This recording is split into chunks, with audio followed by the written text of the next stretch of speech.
सुप्रभात बच्चों। आज हम शुरू कर रहे हैं कक्षा 6 के लिए हिंदी की पाठ्य पुस्तक उत्सव पार्ट 1। हमारे इस पाठ का नाम है वीर। वीर होना उस व्यक्ति के लिए संभव है जिसमें भरपूर आत्मविश्वास हो, सत्य पर अड़िग रहने की क्षमता हो, सत्य का साथ देने की क्षमता हो, उचित अनुचित का बोध करने का विवेक, दृढ़ इच्छा शक्ति विद्यमान हो। संसार में ऐसा कोई नहीं जिसका सामना मनुष्य ना कर सके। जिस प्रकार दीपक जलाए बिना रोशनी नहीं होती, उसी प्रकार अपनी शक्ति को संचित किए बिना सफलता की इच्छा करना व्यर्थ है। सच है, विपत्ति जब आती है कायर को ही दहलाती है। सूरमा नहीं विचलित होते, क्षण एक नहीं धीरज खोते।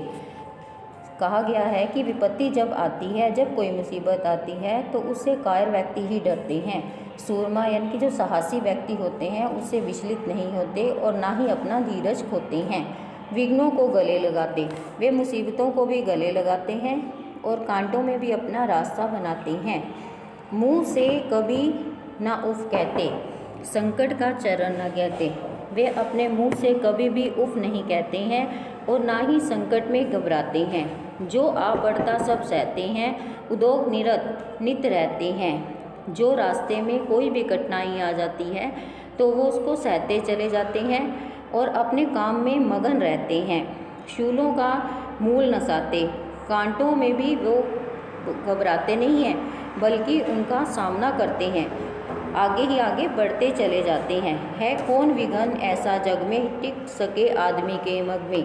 ऐसा कौन सा विघ्न, ऐसी कौन सी बाधा है जो मनुष्य के रास्ते में टिक सके। खम ठोक ठेलता है जब नर, पर्वतों के जाते पार उखड़। मनुष्य जब साहस दिखाता है तो वो पर्वतों में से भी रास्ता बना लेता है।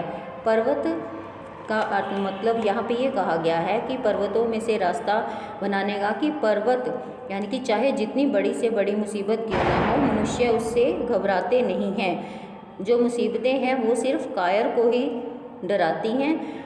वीर पुरुष जो हैं इससे नहीं डरते, बल्कि वीर जो हैं इसका डटकर मुकाबला करते हैं। इसमें ये बताया गया है हमें चाहे कितनी भी विपत्ति आ जाए, हमें उससे घबराना नहीं चाहिए बल्कि उसका डट कर मुकाबला करना चाहिए और किसी के सामने झुकना नहीं चाहिए। और इसी तरह से इस कविता में भी यही कहा गया है कि मनुष्यों को विपत्तियों के सामने झुकना नहीं है, उनका सामना करते रहना चाहिए। मनुष्य जब जोर लगाता पत्थर पानी बन जाता है। मनुष्य अगर कोशिश करे तो वह पत्थरों में से भी पानी निकाल लेता है। गुण बड़े एक से एक प्रखर है छिपे मानवों के भीतर। मनुष्य में बहुत से गुण हैं, उसमें गुणों का खजाना छिपा हुआ है। मेहंदी में जैसे लाली हो, जिस तरह से मेहंदी जो लाल रंग की होती है, वर्तिका बीच उजियाली हो और वर्तिका दिए की बत्ती जो है रोशनी करती है। बत्ती जो नहीं जलाता रोशनी नहीं वह पाता है। इसमें यह बताया गया है कि जो मनुष्य दीपक नहीं जलाता वह रोशनी नहीं पाता। दीपक का मतलब ये है कि वो ज्ञान रूपी दीपक नहीं जलाएगा तो वो रोशनी नहीं पाएगा। अब देखिए कि मनुष्य अगर कोशिश करे तो वो बड़ी से बड़ी मुसीबतों के पहाड़ को जो है सहन कर सकता है।